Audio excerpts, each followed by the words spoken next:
Bibles, bullets, and diplomacy. Now, I bet that's a combination you don't hear very often, and probably not thinking you're going to see here on this channel. But one of the things about Deep Dive is that we cover a lot of things, not just wars in the Middle East or in Europe, but also some events that are happening on the African continent. And I cannot tell you how delighted I am to have with us today an old friend of mine, a pastor from Uganda. His name is Ivan Wandera. And he is, I met him in 2016, actually, when I had gone to Africa on a sort of mission trip, I suppose, doing some things. And he was showing me some of the refugees from the South Sudanese Civil War at that time that had already been going on. There was a big refugee camp on the side, and someone, a mutual friend, introduced us together, and just started a delightful relationship between us. That's us back there in 2016, and then this one other when we were actually providing some of the food to some of the refugees, which they helped us procure. Just something I still remember to this day. But Yvonne, so glad to have you on the show today. Thanks for coming on. I'm so delighted to be on the show, Danny. I'm so delighted to be on the show and seeing your face again after very many years. Yeah, it has been too many years. Well, a couple of times we were close to being able to come back over there, and something always seemed to jump up. And we are definitely going to have to get that fixed because it's been too long just to see you in person. So look forward to doing that soon. Yeah, it should be fixed. Yeah. It should be.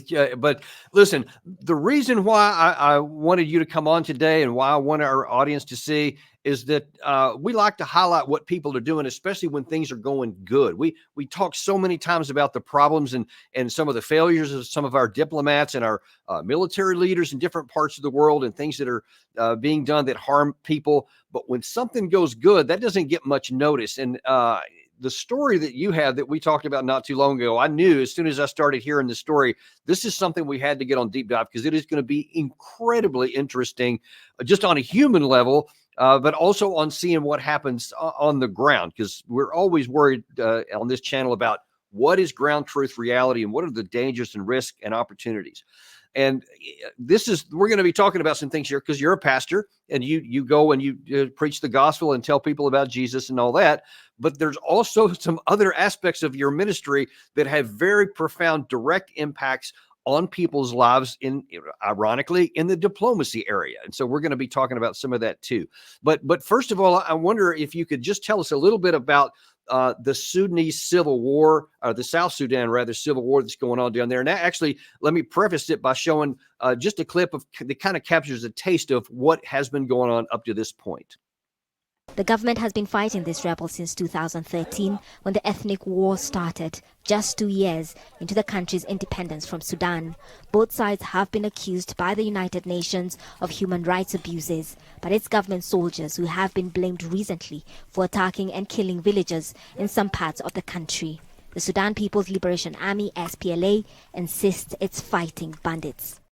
So now let me ask you, first of all, if you could kind of characterize how this war, what it even started over and kind of where it is at the moment. Well, thank you very much, Daniel. Well, this war started way back. The first, basically the civil war itself started in 2016. And this was soon after, the independence, and, John Garang and his group had, procured independence for South Sudan. When they had a long, protracted war against Sudan in the north. So when they got the independence, and the peace was short-lived, because as soon as they had the independence, then John Garang, the man who was behind driving South Sudan towards independence, died. And when he died, they became a power struggle amongst the ruling party. So at that period of time, they emerged two separate groups that started vying for power. And so, this is where the whole conflict begins, from the civil war itself. And so it begins 2016. And to date, as I speak to you, there's a piece that is really not so holding so strong. The guy that was leading the rebel army, that is Riek Machar. Right now he's in Juba. They signed a kind of a peace treaty, and so he's there, and they are trying to organize for elections. And so basically the whole story begins way back in 2016. And as I speak to you, the peace is not really as it seems to the outside world, because there are still violence going on amongst tribes, ethnic rivalry, and many other things that are happening. And the world is now focused on what's happening in the Middle East and Ukraine. But there's a lot that is happening in South Sudan, and so basically the whole thing erupts in 2016. So, and correct me if I'm wrong, your ministry is actually based in Kampala, Uganda. Is that right? Yes, that's very right. The ministry is based in Kampala, Uganda. And as I recall from that time there, it's a good 6-hour car drive up to the border area with South Sudan. Isn't that also right? Yeah. That is a 6-hour drive, 6 to 7 hour drive to the border with Uganda and South Sudan. So first of all, just kind of tell me how your ministry expanded from Kampala all the way up to the border there. And because I know at first you were doing something with refugees. I wonder if you can tell us a little bit about what prompted you to go up there and what your operation started off to be. Yeah, well, I work with a brother, actually, literally a brother that we grew up together in Sunday school. And he, at some point, he traveled to the US. And so he came back with this vision, and that the Lord had spoken to me concerning, venturing into church planting and evangelizing, reaching the unreached people. And so when he came and we partnered together, we joined hands together, and then we started reaching. We began with northern Uganda, and back then there was a war that was really just coming to a close in northern Uganda between the Ugandan government and a rebel outfit that was known as the Lord's Resistance Army of Joseph Kony. So basically, after that war, we started going there to northern Uganda to plant churches. And when we were in northern Uganda, we realized that actually there was need for us to go into South Sudan. Why? Because we came across a certain brother that spoke to us concerning what was happening, that the people there were totally unreached by the gospel, and that there was a lot that needed to be done, not only with the gospel, but humanitarian and reconciliation and many other things. So we started, it was around, I think, 2014. That's when we first entered Sudan. It was my first journey to South Sudan, and it was terrible, because back then it was not, the South Sudan had not yet become a nation. The fighting was still going on. So we went in an area called Nimule to a place called Pageri, and we started doing the work there. We started by evangelizing the villages, and it was terrible. We found ourselves doing evangelism at the same time doing humanitarian work in a way that people really were in a lot of suffering. And so this is how we start going in there. And when we went in there, remember the rebels were still fighting with the government of Omar al-Bashir. It was a difficult time, because there are times when we had to sleep in the bush, and outside, and sometimes you find yourself on the run. It was a risky venture, but we felt that God was leading us in that direction. And so that's where the story begins with us and South Sudan. Okay, and you kind of mentioned something about the spiritual condition of the people, and that hadn't been reached for the gospel, or they haven't even heard really about God in that area. And I just want to play this one short clip, because I think this might be endemic of some of the types of people that you encounter in that area, especially coming out of this war. Roll this tape. We have believed that the spirits of the dead is around with us. So this is why anybody will have to resist. And the protection of the land belongs to the young people. So South Sudan is a country that has been at war with the Sudan for decades. And so every generation grew up in such culture of hostility, aggressiveness. So when you encounter people that, like he's talked about here, have had generations of violence and war, and they're talking to the spirits of the dead or so, what are the challenges for even providing humanitarian aid, much less actually sharing the idea of God? Yeah, you see, there's been decades of violence, decades and decades of violence. People have been born in violence. This is all they have known their lives. And the nature of superstition, believing in the spirits of the dead. What I've just seen is actually, this is the reality, is that people believe, they believe in witchcraft, they believe in this, in speaking to the dead. And sometimes it's very difficult. If someone, for example, if someone had a medical condition, their mind, what they'll tell you is that this is a spiritual thing, it's a demonic thing, and you could literally, you'd want to help and probably advise on them getting treatment, but then they will insist that this is an issue that needs a spiritual, spiritual kind of healing or something like that. And you need to understand that I come from a place that I'm a believer, I'm a Christian, and I believe that of course that Jesus has given me the power to pray for the sick and handle stuff like that. But there are things that you look at and that this is a medical condition that has to be treated, or that has to be addressed by medical personnel. But the people keep on insisting that no, this is not it. This is something that has to be dealt with. I need to probably appease their ancestors or do something like that. So it becomes very difficult. And then you see, for you to reach such people that are bent, that are so deep in their beliefs and cultural systems, it's a very difficult thing. So one of the things that we do is we go through the humanitarian channels, ways of helping here and there, and then slowly by slowly we start introducing the gospel to them and getting them to understand that some of the issues that they're dealing with in their lives are not as per se spiritual, but they are things that need to be addressed by the reflecting and the changing of the way they think about human life, the way they think about life, because for them life is not something that is really, really important. Yeah. Now, I want to shift gears just a little bit there, kind of with that foundation about how challenging it is and how dangerous it is. One of the things you told me the other day, which really got my attention, was that you said that after a while you felt compelled to go in, not just into northern Uganda, but actually across the border into South Sudan, potentially to plant some churches there and to bring help and the gospel to people who hadn't heard it there. And obviously there's going to be a lot of risk in that because you're out of the confines of your own country here. I wonder if you can tell me a little bit about the process that led up to that, why you felt compelled to go there, and what some of your concerns were before you made your first journey.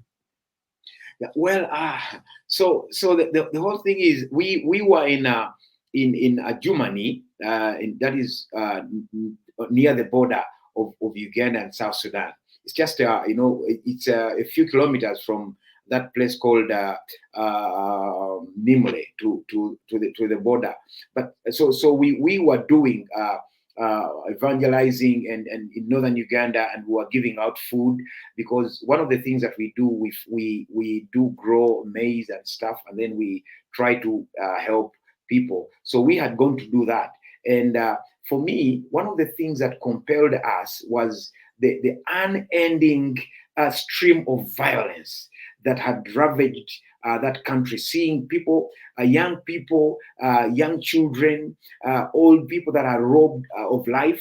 The value of human life was not there. And for me, the reflection was, I was thinking, what can help to bring an end to the cycle of violence here? And for me, the only thing that I looked at, because this is where I come from, I understood that the gospel is what will bring transformation to this country, the change of the hearts of people and the minds. So it was a very difficult decision for me to make, to go. I remember talking to people and telling them that I'm planning to go on, to South Sudan, and people are asking me, "Are you crazy?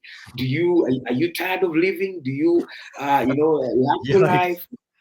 don't you fear you're gonna die or leave your family or stuff like that?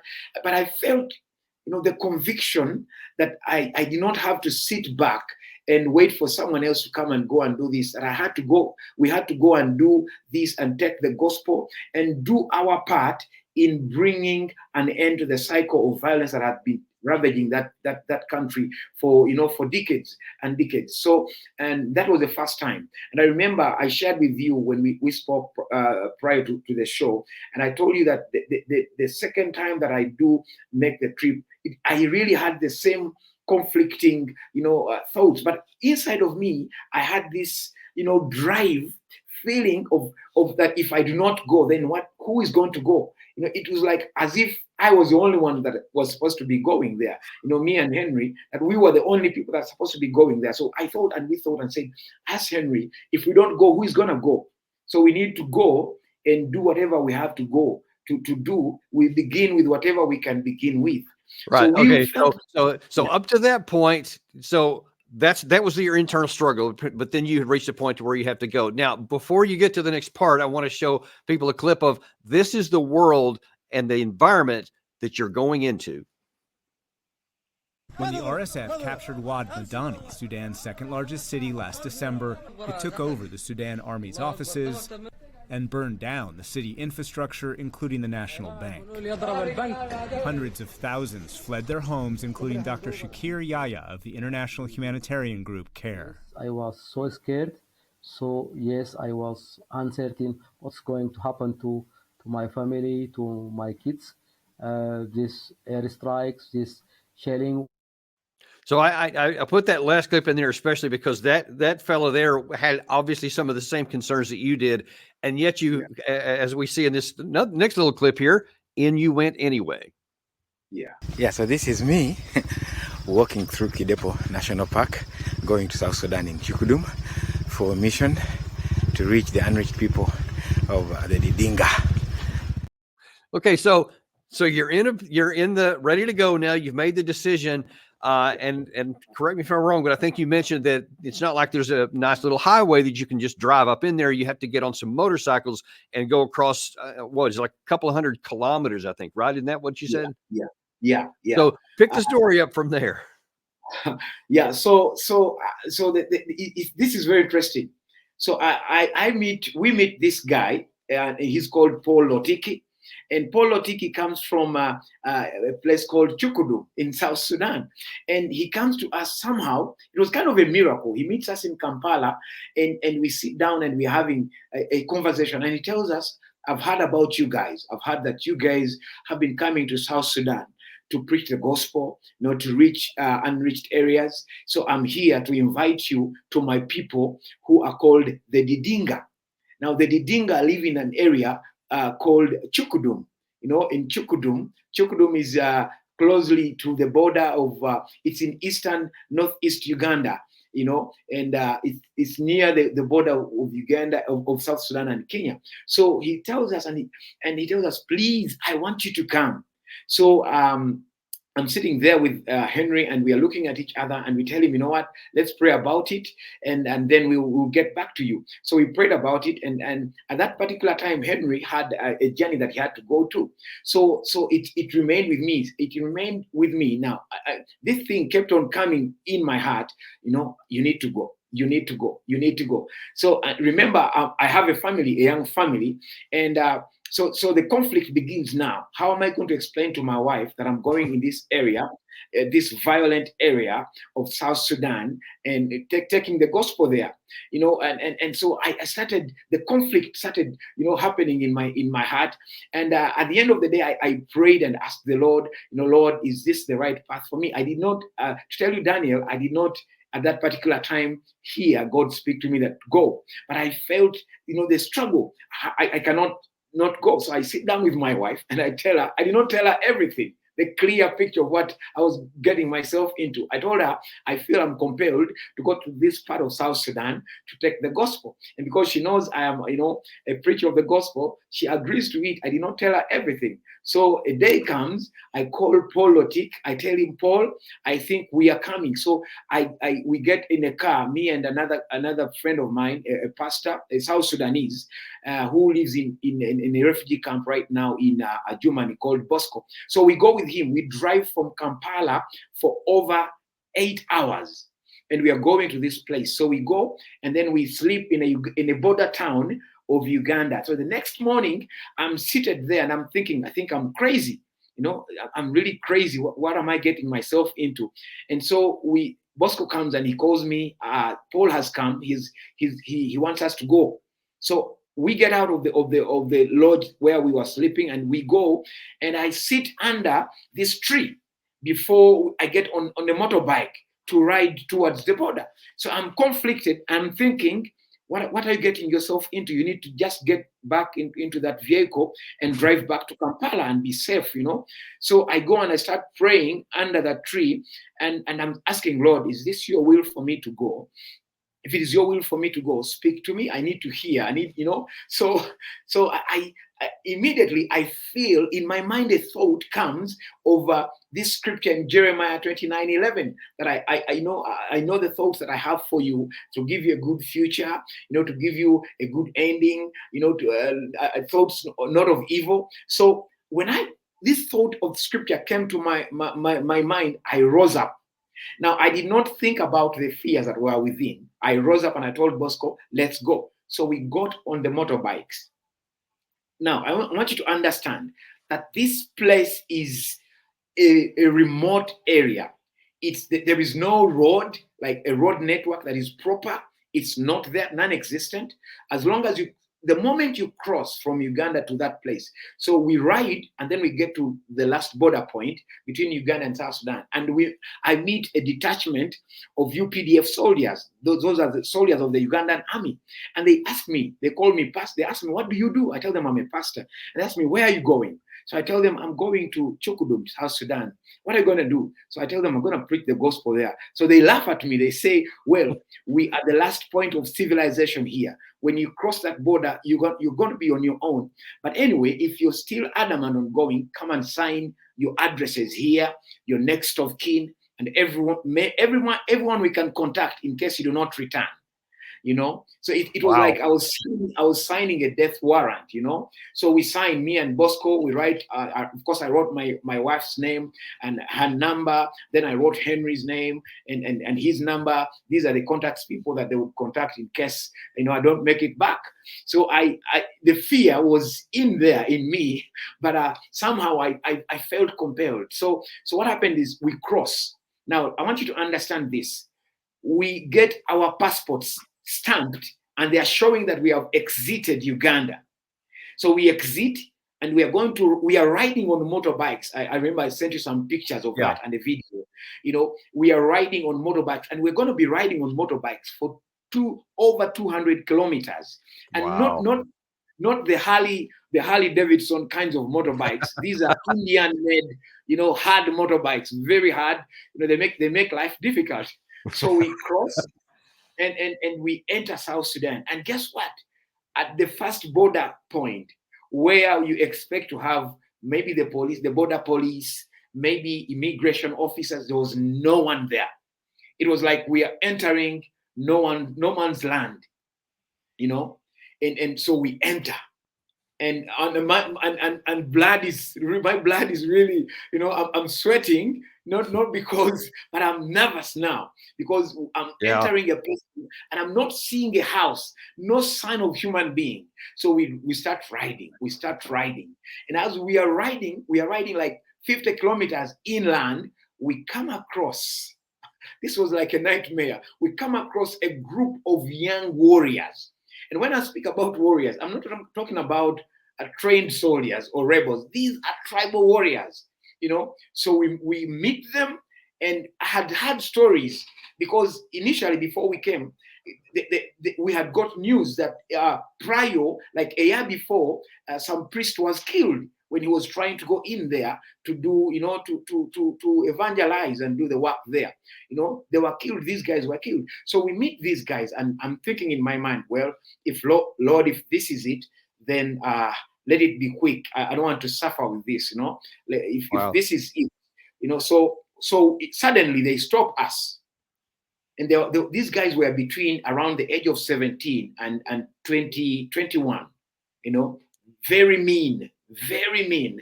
You know, I remember they had told me that when you come across them, do not look in their face. So I was trying to look down and not look at them. And you see, God is amazing. I had no idea that God had prepared someone who was a former, you know, leader of these tribal warriors. And this guy was reformed, and he was living in Uganda, and he was a motorbike rider. He was the owner of one of the motorbikes that we hired. He was one of the riders. So I was sitting with him. So these guys come close to him, you know, and they start speaking in a language that I do not understand. And they're speaking, and he's speaking back. And all of a sudden I see them, like, you know, honoring him in a way. So I kept to myself, I kept quiet, I didn't say a word. So all of a sudden, they get out of the way, and they let us pass, and we ride on. And I kept on wondering what has just happened there. So I asked him, his name was Lopedes. So I asked him, I said, Lopedes, tell me what has happened there. You know, he speaks English. So he told me, let me tell you, Pastor, what has just happened there is that if you were not with me, you are going to be killed, and everything that you have was going to be taken from you. So I asked him, so what do they know you?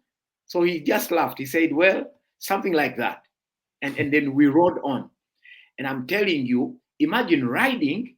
We were riding with fuel, with gas in small 5-liter jerry cans, because there's no petrol station whatsoever in that place. There's no infrastructure. There's nothing like that. So we were riding with 5-liter jerry cans of gas, petroleum gas, to refuel the motorbikes in case we run out of fuel. So we rode on, and I remember vividly, we passed in an area where a certain tribe called the Lango had raided. They had raided, and I saw dead bodies of women and some men just lying on the road, you know, just lying on the road. And so for me, I was just praying in my heart, and, you know, so we started entering small places where there was a town, and this town was called Kikilai. You know, so we enter the town called Kikilai, and we find that there was a lot of people in this area, this particular area. So I speak to this guy called Paul, our contact in South Sudan, because we were with him. So he takes us to this village in Kikilai, and we meet the local chiefs there. And something interesting happened that I shared with you. So we speak to the local chiefs, and we introduce ourselves to them. And let me just take you a little bit backward. As we were riding, we'd come across young children, ages of 14 years, 10-year-olds, having guns, AK-47s, you know, having guns. You can imagine a 14-year-old carrying a gun. This is what we were coming across. So we enter this village, and everyone is armed. You know, I remember I watched a movie called The Wild Wild West many years ago about you know, what was in America, probably in America many centuries back. So this, for me, this was it. This was the whole thing. The place was wild. So we enter this village, and the chiefs come. They take us to the chiefs, and the chiefs ask me, so who are you and what brings you here? So I explain myself to them. I tell them, this is what I do. I'm a preacher of the gospel. And so they are listening, and I tell them I've come to bring good news to your people, to the people in this place, in this village and this region. So they tell me, well, what have you brought for us? I tell them I've brought good news. And they say, no, what else have you brought for us? So I had my clothes that I had gone with for the trip. So because they could not let me speak to the people without me giving them a gift. So I gave them, there were around 4 chiefs. I gave them all my clothes, and I remained with 2 shirts and 1 trouser. So as soon as I'd done that, and Bosco had done that as well, then they allowed us to go in a field and they called the people. Many people came, in probably around 300 people came, because we had to wait and someone would go around the village calling. So they gathered them and we shared the gospel with them. And this is where we planted the first church. And now let me ask you. So all right. So that's obviously the reason you went there, and now now you've succeeded in the first one. But you also told me that then you took a couple of these warring tribes, not the whole country, but a couple of tribes that were part of in a conflict, and that you helped kind of started to mediate between them at the same time. So apparently they're interested not just in the gospel or what you can give them, but also in help mediation. I wonder if you can explain a little bit of that. Yeah. So the time came when we were called upon, because you see, these tribal conflicts have been going on for generations, for decades. These tribes raid one another for cattle and dominance. So they had enough. These people, the Didinga chiefs, so they called on us, and we went, and they had organized a peace, like a peace kind of conference. So they called us to be mediators, to mediate between them, the different chiefs of the different tribes. So a big group of people, because this took like 3 days, 3 to 4 days, we were meeting in this one place, in that place, Kikilai, in that town, in the center of Kikilai. We were meeting there. So these people converged, and word was sent out that when they're coming to the meeting place, they should not be coming with weapons and stuff like that. So we had a privilege that the government of South Sudan, that was taking that place, Budi County, they sent some government officials, some chiefs, but we were the people that were at the forefront of reconciliation, bringing, speaking to these people, encouraging them to put an end to raids and to speak to their young men. So we started by sharing with them. We shared with them the gospel, and we told them that, look, you guys have been at it for decades. You have been raiding one another for decades. You have been, killing one another, killing young men, children, and for what? For what? For cattle and for dominancy and for whatever. And we told them, look, you are killing your brothers in the name of, dominancy, in the name of acquiring enough cattle, and we encouraged them. For us, the strategy was to speak to the mothers, because we felt that the mothers are a great influence to these men and these young warriors, because the young warriors are the ones that are sent into battle.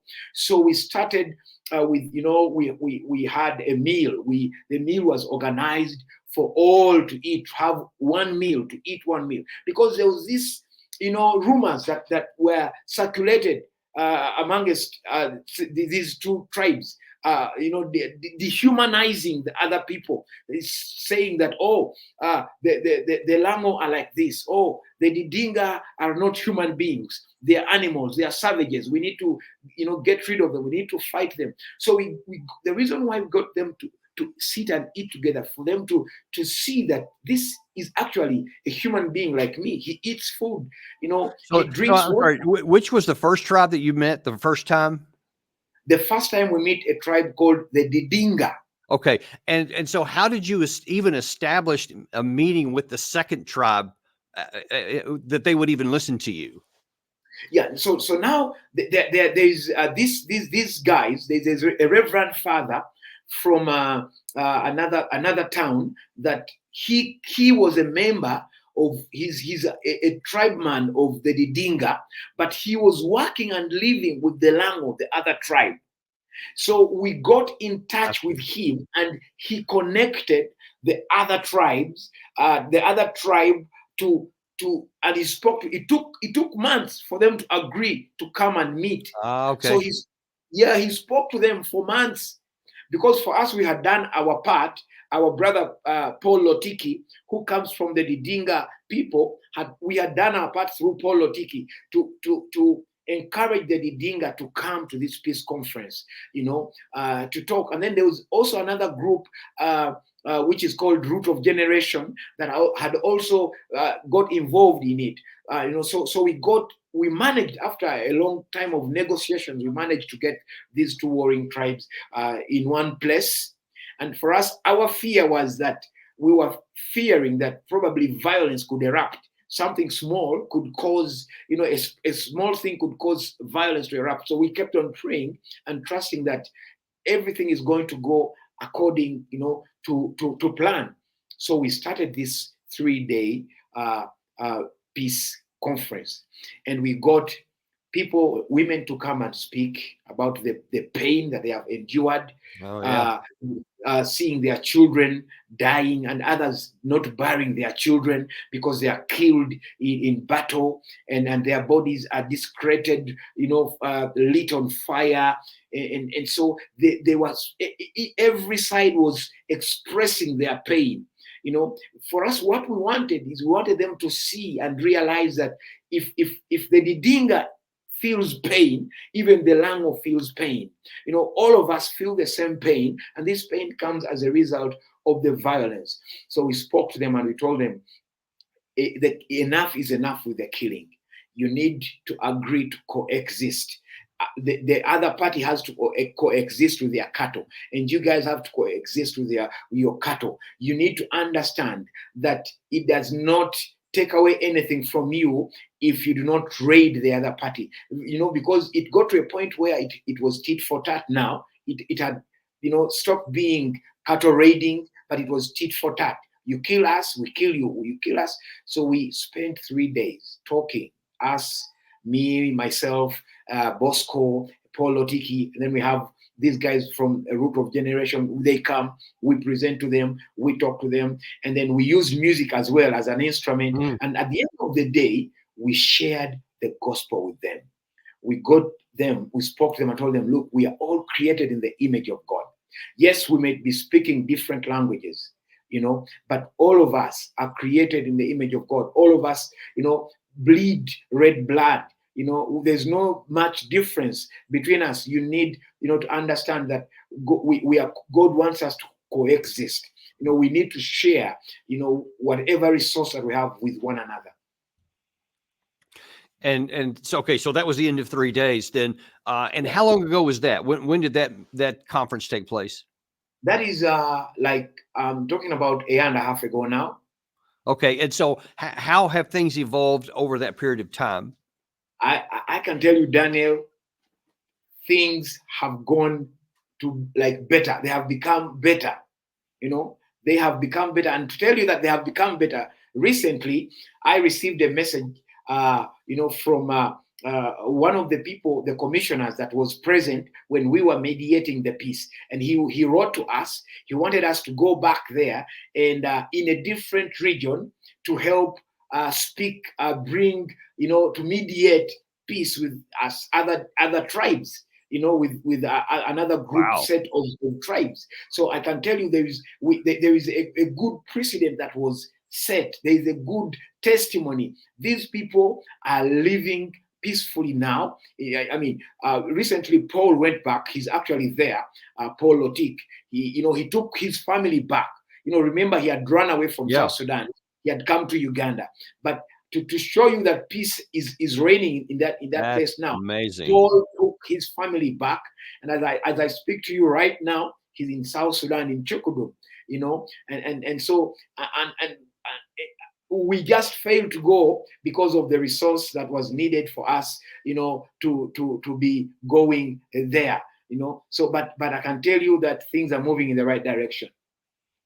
Well, certainly glad to hear that. And I'm just curious. So after that first harrowing trip where you could have been killed if God hadn't supernaturally placed the right person on the motorcycle that you had rented, what did you think on the trip coming back? And then other subsequent trips, what kind of precautions do you take in case, it's someone different next time?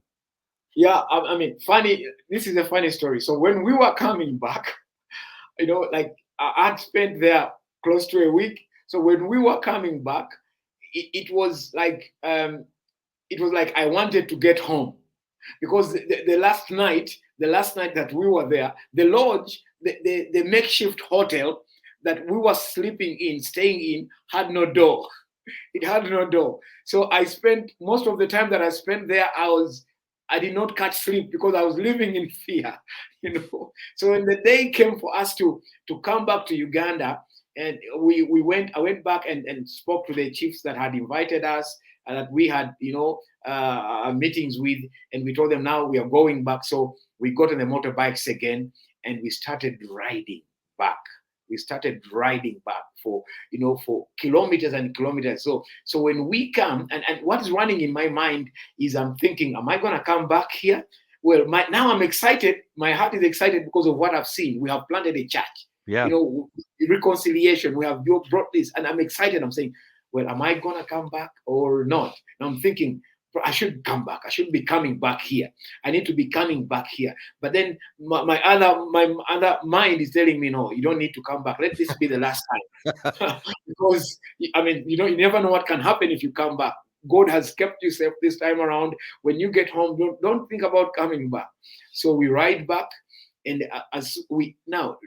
listen, when we crossed back to Uganda, again, there was no border side from South Sudan. It was like we were coming from nowhere, you know. So the soldiers that we had left in the side of Uganda saw us coming back. We are all muddy, you know, filled with mud. So they said, "Oh, so you have come back." So I can see the map that you're putting. There's a place called Capoeira. So this place is in that place called Capoeira. In there, that's where Chukudum is. So basically, we enter the south, the Uganda side, and the soldiers look at us and they say, "Wow, so you are alive? You've actually come back." Oh man. Yeah. So I tell them, "Yeah, we are back. We are alive." And they laugh and they tell us, "But you look like you have been in a cave. You know, you look like you've been playing in mud." We tell them, "Yeah, it doesn't matter whether we look like we've been playing in mud. We are back and we are alive." So I sat there at the military detach and I started reflecting, and I actually broke down. You know, I broke down. Wow. And because it became too emotional for me, you know, and I couldn't believe that I'm back, and I couldn't believe that we had done what we had done, you know. So I've gone back several more times since the first time I went there. Wow. And the last time I went, we went to a place called Lorema, and we have planted so far 5 churches in that region. We have planted 5 churches, and there's the last point where we planted a church. We had to walk on foot for over 9 hours. It's a 9-hour journey on foot. So we went to this place and where we planted this church, and I can tell you on the humanitarian part of it, this particular place, women are dying because there are no clinics for, you know, for maternity for mothers to give birth. So for me, when we were walking, you'd come across dead bodies of pregnant women, and there was this particular one that broke my heart. There was this young man, this man, and they were trying to get this woman on an 8-hour journey, on foot to go to the nearest place where they could receive medical, you know, service for this lady, this pregnant woman. And so she died, unfortunately, on the way. So for me, the part that broke my heart is looking at her son. He was around 8 years. He was seated next to the dead body of his mother, and he was crying. And I mean, there was nothing we could do about it, you know, only to try and comfort the man and the sister of this woman and the little boy. So a lot of things are happening there. There's a lot that needs to be done. I mean, there's a lot that needs to be done. Clean water. You know, people die of infectious, you know, waterborne diseases. And there's a lot that, you know, with the gospel on the side, you know, moving along with the you know, the humanitarian bit of it. Well, so I can actually see some people in our chat here are actually asking any ways that they can help. And for anyone who sees this video later, how can they help? Maybe you need some more relief supplies. Where can they send it? I think this website on the ground is vastgracemissions.org. Is that right? Exactly, yeah. So they can go to vastgracemissions.org and they will find the link where you can donate and stuff like that. Yeah, where you can donate, and then Perfect. Well, yeah. So we strongly encourage anyone to do that. I have personally seen what some of these supplies can do, and you're a pastor, so you're working on their spiritual needs, but oftentimes, just like these horrific graphic images you just described here, there's a physical need as well. And if you can't get the people taken care of, then the spiritual part isn't even going to get addressed. So anyone who has an interest in helping further that operation, we invite you to go to vastgracemissions.org and help out.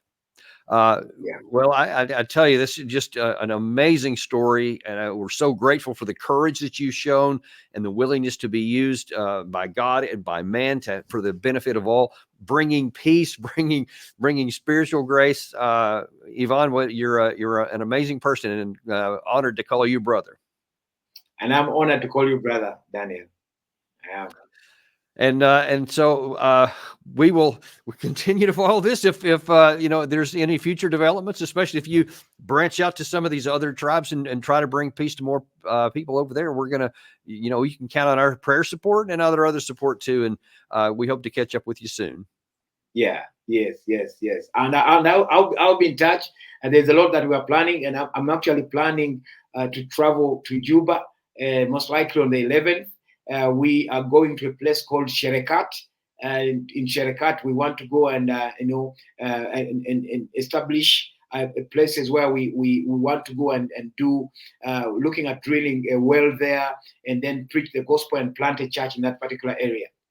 Awesome. That's terrific. Well, we'll be praying for that very outcome.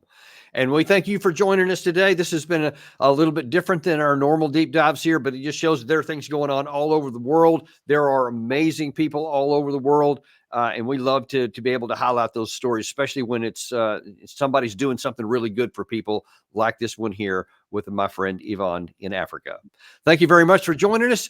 We remain unintimidated and uncompromised and can bring you the truth, and you can continue to count on it. We got some great shows coming up for you also tomorrow, and next week we'll see you on the next episode of Daniel Davis Deep Dive.